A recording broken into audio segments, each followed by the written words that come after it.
Burkina Faso's youthful and resolute president, Captain Ibrahim Traore, has once again demonstrated that genuine leadership isn't about shaking hands with foreign diplomats or giving speeches. It's about acting in a way that helps the public. While many African leaders continue to rely on foreign assistance, adhere to antiquated policies, and prioritize their personal interests over the advancement of their countries, Traore is revolutionaryizing leadership.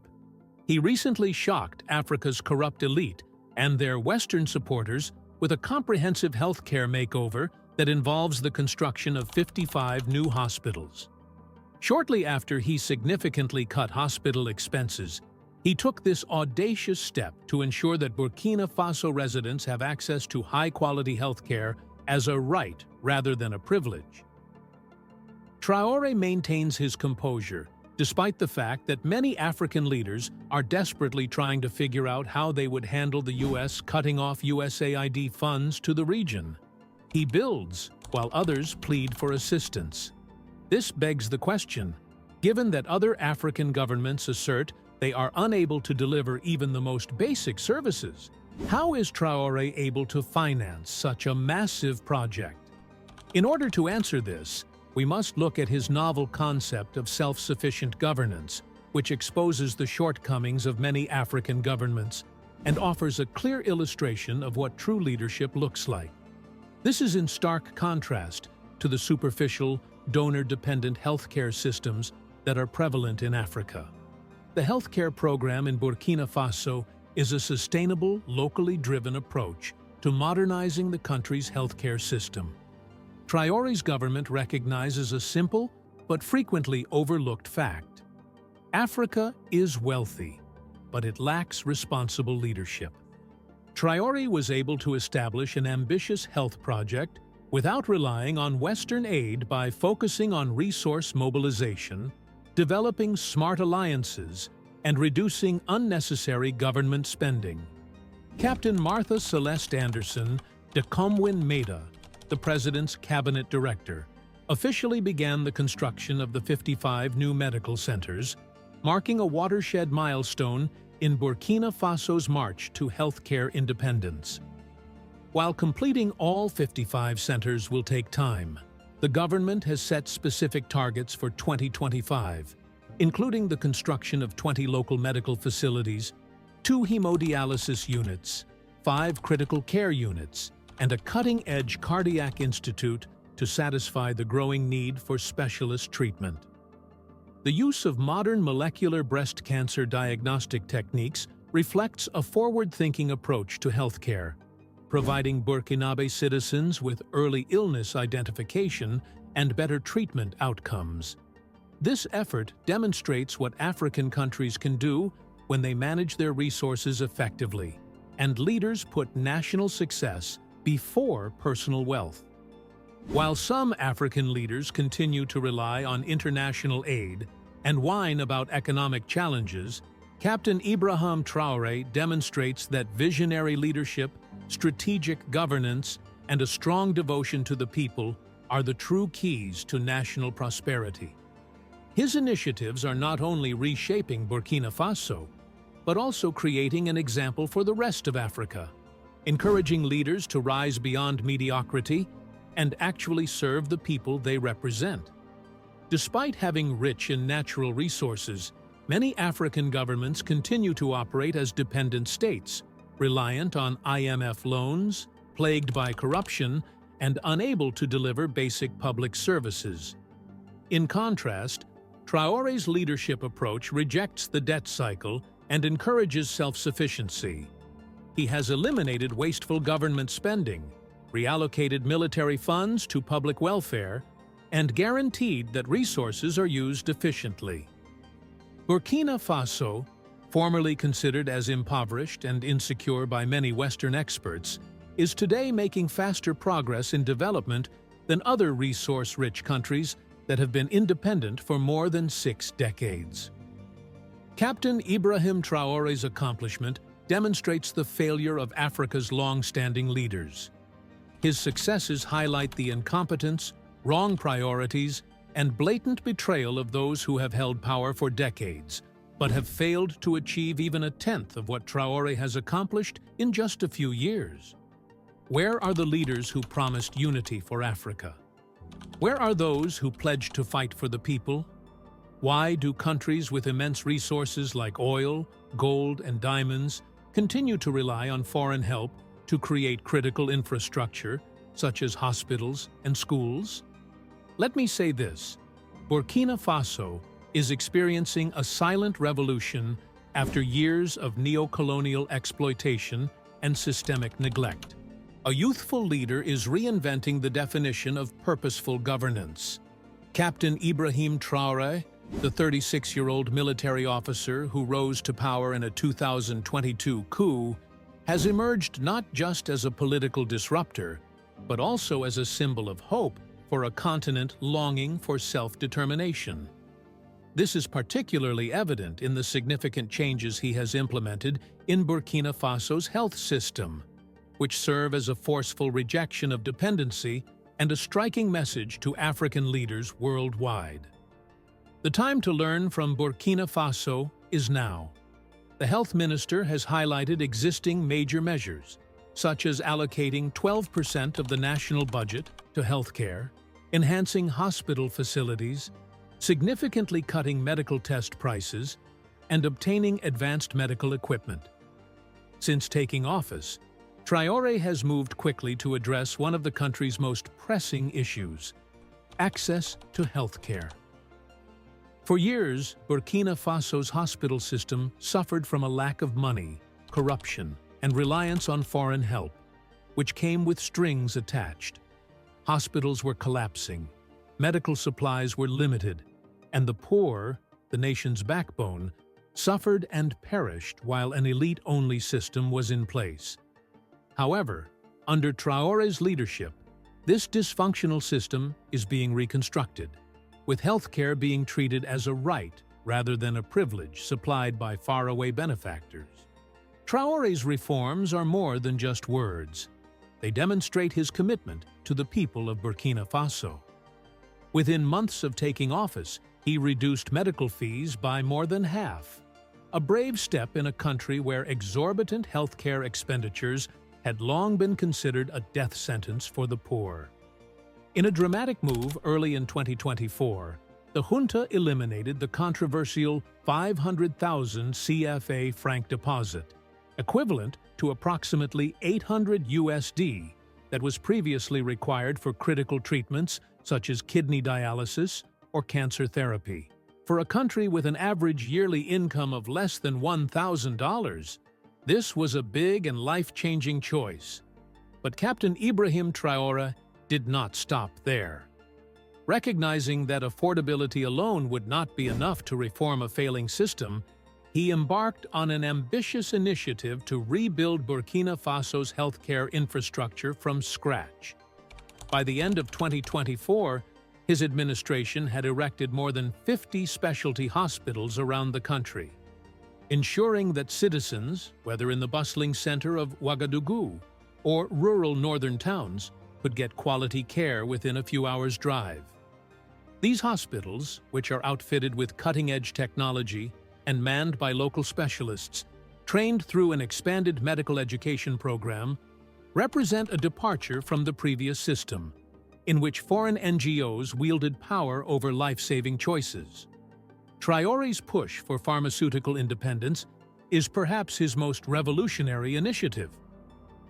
In February 2025, Burkina Faso began work on a cutting-edge pharmaceutical factory in the capital, with the goal of producing generic pharmaceuticals locally.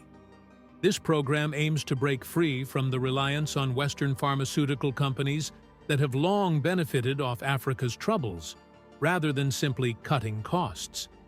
Traore envisions a future in which pricey imported pharmaceuticals are no longer required, and affordable medicine is manufactured not only in Burkina Faso, but across the entire continent. Imagine a world in which Senegal, Nigeria, and Kenya do not have to rely on supplies from Europe or North America, and Africa is able to heal itself. Traore is working toward that future. Furthermore, Burkina Faso is launching mobile hospitals, a first in Africa. These fully equipped mobile units are moving around the country, reaching out to isolated communities where people have never had access to medical treatment. This innovation demonstrates Traore's dedication to ensure that people have access to healthcare regardless of region. In a country where terrorist violence has displaced over 2 million people, isolating rural communities, this project is truly revolutionary. To fully comprehend the significance of Traore's changes, it is necessary to appreciate the difficult circumstances in which they are taking place. Burkina Faso has been facing not only the Islamist terrorists wreaking havoc throughout the Sahel since 2015, but also a history of exploitation that has left its institutions weak and underdeveloped. When Traore gained power, the healthcare system was in turmoil. Maternal mortality rates were among the highest in the world, child malnutrition was rampant, and illnesses such as malaria claimed lives in the absence of intervention. Foreign aid, long viewed as a solution, had become a burden, with donors such as USAID and the French government enforcing terms that prioritized their own interests over that of the Burkinabe people. Traore's solution was not to request additional assistance. Rather, he decided to abandon the previous playbook totally. When USAID suspended health financing in response to Burkina Faso's shift away from Western influence, Captain Ibrahim Traore refused to back down. Instead, he took action, reallocating funding from an overburdened government bureaucracy to bolster critical frontline services. While many African leaders may have issued statements lamenting the loss of aid, Traore focused on results, constructing a 500-bed national hospital in Ouagadougou, complete with specialized departments for oncology and cardiology fields previously considered too advanced for a country like Burkina Faso by global health elites. This initiative is about restoring dignity, not just providing health care. Traore is telling his people, "You are enough, we are enough." In a continent where too many governments still follow the whims of Washington, Paris, or Beijing, this message resonates strongly throughout Africa. Captain Ibrahim Traore is not a saint, nor does he profess to be. His ascent to power by a military coup has sparked criticism, and his regime has been accused of dictatorship. However, we should not be persuaded by Western critics who promote democracy while ignoring the democratic flaws that led to this point. Burkina Faso's healthcare reform isn't about Traore's rise to power. It's about what he does with that position. His emphasis on affordable, accessible, and independent healthcare is a model that every African leader should seriously consider. First, Traore shows us that sovereignty is more than a slogan. It is something that must be put into action. By rejecting the assistance trap and investing in local ability, he demonstrates that African countries may break away from the cycle of reliance that has kept them dependent on foreign powers for millennia. How many African countries continue to send their citizens abroad for treatment while local facilities deteriorate? How many continue to import 90% of their drugs while underutilizing their own scientists? Traore's Burkina Faso demonstrates that the solutions lie inside Africa, not elsewhere. Second, he demonstrates that great leadership is about setting the proper priorities. While other leaders build lavish palaces or seek media attention at international meetings, Traore has decided to invest in hospitals and empower his people. His choice to reduce medical costs and abolish upfront deposits may have enraged the old system's beneficiaries, but it was the appropriate move for those who suffered as a result. African leaders must ask themselves if they are serving the few or the multitudes. Third, Traore's mobile hospitals and ambitions for local pharmaceutical production demonstrate the power of innovative solutions adapted to Africa's requirements. Too often, governments in Africa accept one-size-fits-all Western solutions, ignoring the unique issues that their countries face. Traore's strategy is strongly entrenched in Burkina Faso's requirements, while also providing lessons for the rest of Africa. His vision is a call to nations ranging from Ghana to Zimbabwe to reconsider how they provide healthcare in ways that are appropriate for their individual circumstances. Finally, and perhaps most crucially, Traore's health reforms reject the fatalism that has captivated too many African capitals, the belief that we cannot afford great treatment and must rely on someone else to save us. This story is a fiction, spread by those who benefit from our vulnerability. Burkina Faso, a country with a per capita GDP of less than $900, is developing a healthcare system to equal that of larger nations many times its size. If Captain Ibrahim Traore can do it in the face of insurrection and economic sanctions, what is stopping richer African states from doing the same? As I sit here in Burkina Faso, the air is full with hope. The streets are filled with stories of mothers who can now afford prenatal care, farmers who are no longer afraid of medical expenses from snake bites, and children who want to be physicians because they know what is possible. This isn't the perfect society. Burkina Faso still confronts considerable problems, ranging from security concerns to political instability. But this is only the beginning, and beginnings are critical. From Nairobi to Abuja, from Algiers to Cape Town, I urge my fellow African leaders to turn to Burkina Faso. Captain Ibrahim Traore may not be perfect, but his desire is relentless.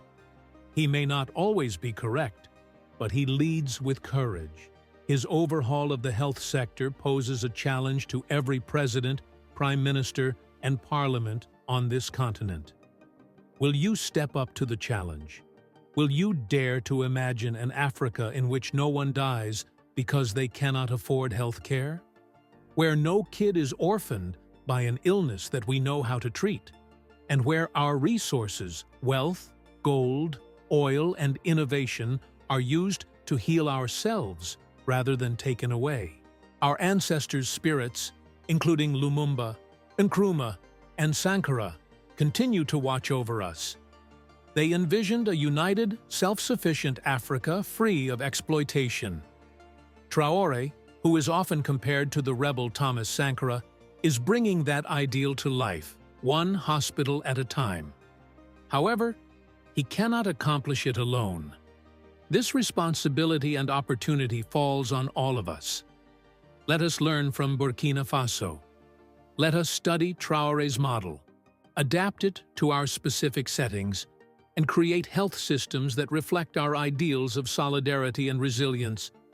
Let us reject humiliation-inducing handouts in favor of hard labor and self-reliance. Let us rise as Africans, not as beggars at the world's table, but as creators of our own destiny. If a 36-year-old captain in one of the continent's poorest countries can begin a health revolution, think what we could achieve if all leaders shared the same vision and guts. The solution to Africa's problems is not in the stars, but in our hands. The time to act is now. For far too long, we have watched African leaders charged with the sacred task of uplifting their people squander billions of dollars that could have been used to build hospitals, schools, roads, and other critical infrastructure. The misuse of public monies is more than just a financial crime. It is a betrayal of the liberation efforts that brought us independence, a disrespect to our forefathers who gave their lives for our liberty, and a steal from the children who deserve a better future. In the midst of this cycle of corruption, Captain Ibrahim Traore has emerged as a light of hope, a wake-up call to his fellow leaders, and a stark contrast to their complacency. His leadership is a mirror, reflecting both the potential of what we may be and the depths to which we have descended. Let us now tackle the systemic misuse of public monies that has sabotaged Africa's potential. From Nigeria's oil-rich regions to the Democratic Republic of Congo's mineral-rich hills, the circumstances are all too familiar and very distressing. Funds that should be used to support hospitals, places where mothers can give birth safely, children can be protected from preventable diseases, and the elderly can receive care, are instead diverted to offshore accounts, luxury villas in Europe, and political elites' insatiable greed. In Kenya, the National Health Insurance Fund has been beset by scandals involving bogus projects and overpriced contracts, leaving rural clinics without medicine or personnel. In South Africa, the promise of a better future after apartheid has been tainted by tenders handed to powerful allies, while public hospitals are neglected. Zimbabwe, formerly known as the breadbasket, has politicians who flaunt their wealth while rural health institutions struggle to provide even the most basic supplies, such as bandages. This theft is not an accident. It is a planned component of a neo-colonial system that prioritizes conformity with foreign powers over genuine accountability to the people. Many African leaders, linked to Western financial institutions such as the IMF and World Bank, obtain loans under the guise of development. These loans, which are frequently provided at high interest rates, rarely end up in the places where they are most needed: hospitals and schools. Instead, they vanish via corrupt methods, kickbacks, and blatant theft. Auditor General reports from nations such as Ghana and Uganda frequently disclose billions lost to corruption, a nice term for robbery that sentences populations to underfunded hospitals. The African Union estimates that illegal financial flows drain $148 billion from the continent each year, with most of it enabled by the very politicians who claim to be working for improvement. Why does this continue? Because the system incentivizes bad behavior. Leaders are protected by inadequate institutions, a political elite that turns a blind eye, and a populace that is either disillusioned or powerless to demand change. The colonial heritage left us with government mechanisms that favor extraction over service, which far too many politicians have fully accepted. They auction off our sovereignty to the highest bidder, whether it is Western corporations or Eastern nations, while the people live in unnecessary poverty. The hospital bed intended for a sick child is converted into a private plane for the president's leisure. A grandiose gathering transforms life-saving medicine into champagne. This is the unfortunate reality of a continent whose richness becomes a scourge for its people when the leaders in charge are motivated by greed. African leaders should take Captain Ibrahim Traore's example as a wake-up call. His acts demonstrate what our people have secretly hoped for. Progress is possible without selling out. Our resources can be utilized to create hospitals rather than yachts. And leadership should be about service, not thievery. He disproves the false myth that Africa's poverty is unavoidable, demonstrating that, with the correct political will, a country can prioritize its people over the corrupt elite. Every mobile clinic Traore sends out, every piece of equipment he gives to a farmer, raises one essential question for his fellow leaders. Why can't you do this? Why do your people perish while waiting for medical care, while you flaunt your unearned wealth? This challenge also serves as a harsh rebuke to the previous political guard's opulence and indifference. Consider the contrast. While Traore, dressed simply in military garb, visits with farmers to improve food security, other officials dress up in expensive suits to beg for debt relief that they would undoubtedly abuse. While Captain Ibrahim Traore risks his life battling Islamists on the front lines, many officials remain safe behind bodyguards and phony promises. His youth, yet in his mid-30s, emphasizes their embarrassment. If a young captain, free of the weight of decades in government, can accomplish so much in a country plagued by both insurgency and poverty, What justification do experienced presidents with enormous bureaucracies and vast resources have? Traore serves as a poignant reminder that courage and conviction, not age or years in authority, are essential for leadership. The contrast is even more remarkable when you consider the meaning of his acts. Traore arrived to Ghana's presidential inauguration in January 2025, armed with a weapon, demonstrating his willingness to defend his people's accomplishments.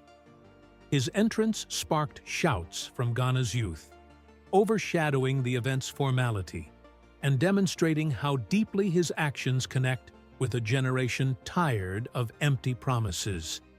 Meanwhile, politicians who had held to power for years, delivering little more than rhetoric, watched as this newcomer took the spotlight.